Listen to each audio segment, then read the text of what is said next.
a creeper, Minecraft Grim Reaper, blowing up blocks like Al Qaeda. I'm not a creature that'll eat you, but I'll leave you petrified. Peace of mind, sweeper. Take another break, then you die in the deep. I'll find your mind, number mine. Read another mind is finders, keepers. Oh hi, I'm a creeper. So nice to meet you. But the time is time to leave and tick tock.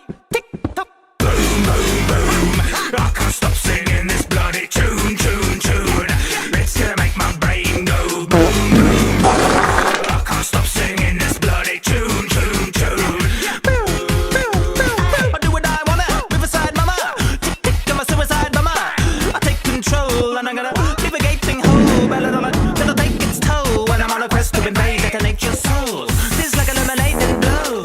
So you better stay indoors or I find your mind when you're mining ore. You be dying, line and gore. Darling, go, what you crying for? Did somebody break your diamond sword? I'm the volatilest sort, what a violent force to the frightened Spartans. Hearken here, Leonidas talk when it sees me tonight be dying indoors. Boom, boom, boom. I can't stop singing this bloody tune. It's gonna make my brain go boom, boom, boom. I can't stop singing this bloody tune. It's official, a ballistic missile couldn't get this rizzle. I blow through stone like a 6-foot chisel. So you better shiver when you hear that sizzle. Take a listen, it's a premonition on my mission. It's by demolition. If I don't come home, there's a sign in my kitchen to describe why I'm missing. Gone fishing, white hot raps. I got stacks. Sometimes when I die, I drop tracks. I got a lot, fight off cats. If I'm feeling nice, then I might not.